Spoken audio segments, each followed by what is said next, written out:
When I was teaching at the university I talked about earlier, a colleague and I were tasked with creating and implementing a faculty learning and development program in our school. This involved going into each colleague's classroom at least once at the beginning of the semester to observe their class and later discuss what we saw. This program was designed in response to the fact that professional development is a significant factor in student learning outcomes, and that when institutions support faculty learning, students benefit too. In that sense, faculty learning development measures were meant to be supportive rather than evaluative. The program's intention notwithstanding, it had the distinct feeling of an institutional mandate. The idea of having a colleague come into your class and observe your teaching did not sit well with many of us, quite understandably. It meant the possibility of a peer judging your style of teaching, quite an anxiety-inducing thought. The story I'm going to tell you is about how my colleague and I navigated this situation, and it offers some perspectives on vulnerability, relationships, innovation, and leadership. As educators ourselves, my colleague and I had some insight into how this institutional requirement might be received. So we put in place 3 steps to address any feelings of uncomfortable vulnerability that our fellow faculty members might be feeling, and that we were feeling too. We designed a comprehensive rubric along several parameters to use while observing faculty. So the first thing we did to set our colleagues at ease was to share this rubric with all of them so they knew what we were looking at. This helped assuage anxiety because now everyone knew exactly what they were being observed for and could be better prepared. It helped them see that we were encouraging their best teaching and not trying to catch them unaware and uninformed during a regular class. The second measure we put in place was that before we stepped in to observe a faculty member's teaching, we sat down and had a discussion with them. We talked through their plan for the class and invited them to share any apprehensions or anxieties they had about the process. This allowed them to relax and put them in a learning frame of mind rather than feel like they're being appraised by an employer. Finally, we were very deliberate in the way that we carried our post-observation discussion with each faculty member. Using our observations, we asked questions rather than share conclusions about their teaching. I'll give you an example. We'd ask, what was your rationale for using a presentation at that point in class? Over a statement like, using a PPT at that point seemed to negatively impact student attention. We also asked them how they might have liked to do something differently. And my fellow observer and I shared our own challenges and growth areas in teaching that might resonate with them.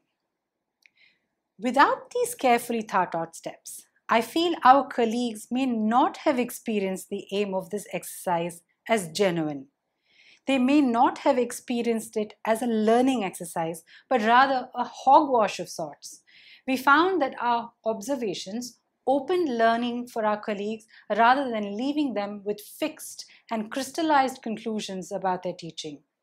We knew this was the right path to take because over time, colleagues pursued us, asking us to please come and observe their classes.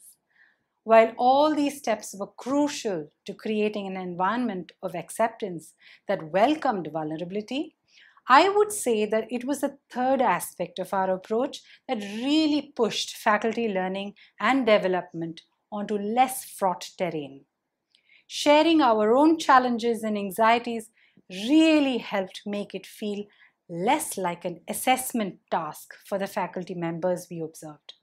By being vulnerable with them in this way, not only did we humanize an institutional mandate, we also made learning about teaching a lot richer than just a checklist task.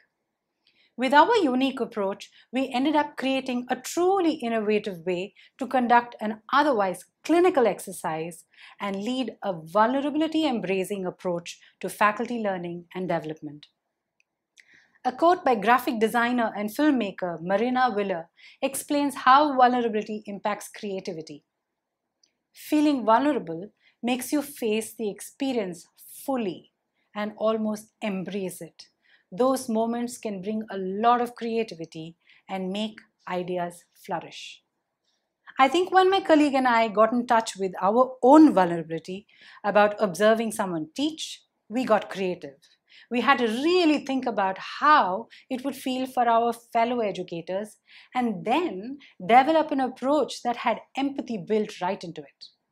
During this process, we certainly resonated with Marina Willer's words, and our approach did indeed flourish. As I see it, embracing vulnerability as an individual and in your communities has several amazing benefits. Forging authentic and meaningful connections, an incidental advantage of which is reduced stress because you can basically be yourself.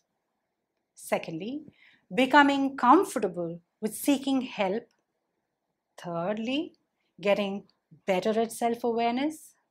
Then, being able to adopt a growth mindset more easily because you feel comfortable with saying, I don't know, this is a challenge for me, or I'm not really good at this. Fifth, more effective problem solving when you're not worried about your defensive armors. You can get to the root of issues much faster, own up to slips more easily, and get help when you need it. I'd say these 5 benefits help you build stronger relationships in that they make them more authentic and are free of the stress and anxiety that come from not being able to be yourself, mess and all. But I want to highlight one of the benefits. Vulnerability eases the adoption of a growth mindset. When you are comfortable with being vulnerable, you are essentially comfortable with not knowing, an essential prerequisite to growing. Psychology professor Carol S. Dweck describes a growth mindset as something that rewards striving and struggle, seeing failure as an integral part of the process toward growth. Embracing failure is really impossible if you don't embrace vulnerability itself.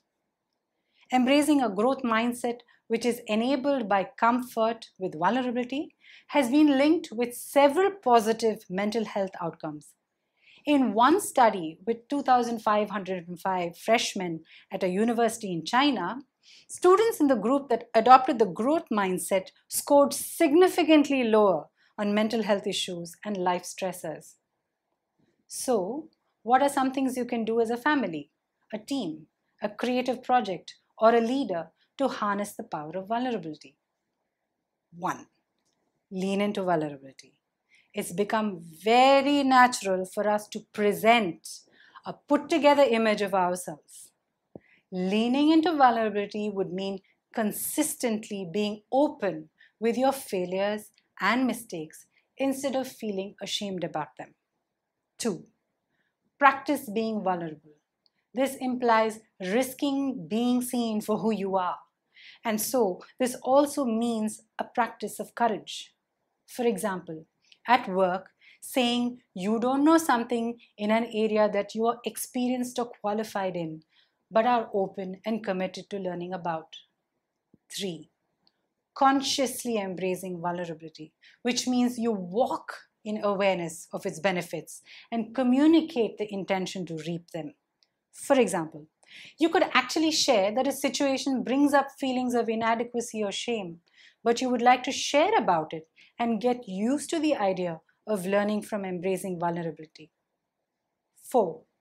Listen to and honor another's leaning into their vulnerability because you know what exactly that feels like. You can do this by listening and rephrasing what they said to demonstrate you listened carefully. You can use empathy words like, I can imagine how that must have felt, or that must have been scary, and share anecdotes or insights from your own similar experiences. 5. Generate solutions and ideas from a place of shared vulnerability.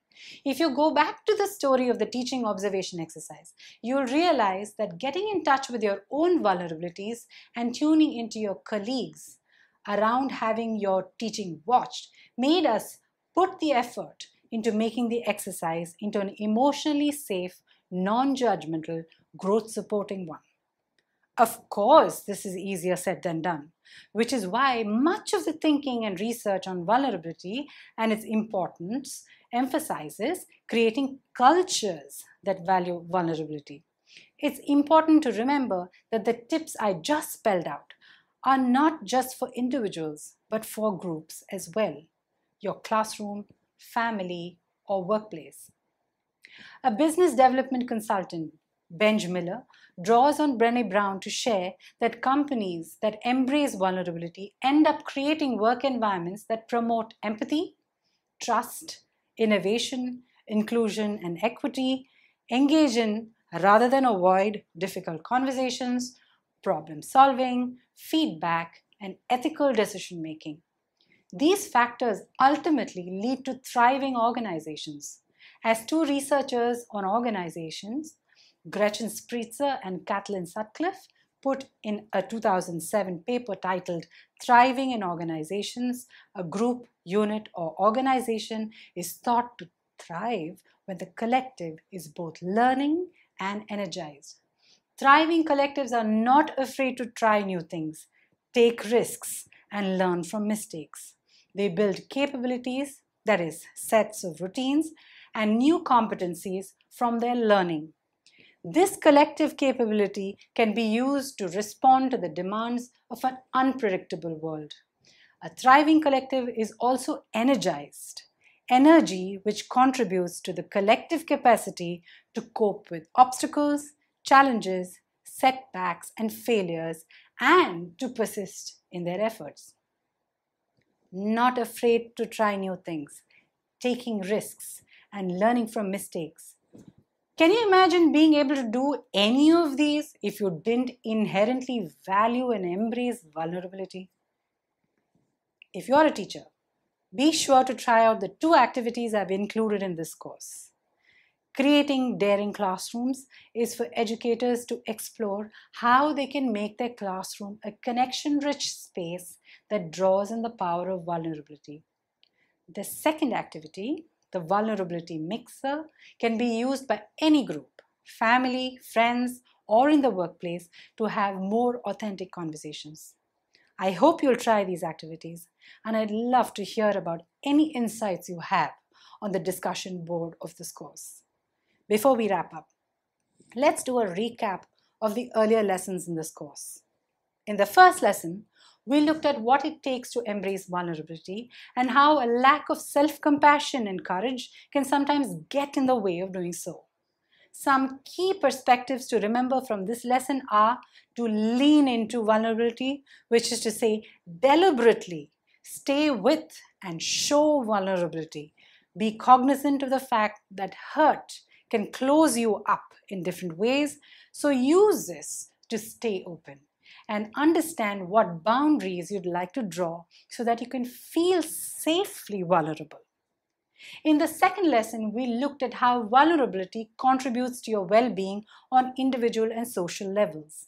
Vulnerability suffuses relationships with authenticity and meaning and helps us all feel like learners instead of novices in a world of experts. In other words, vulnerability makes us receptive to a growth mindset.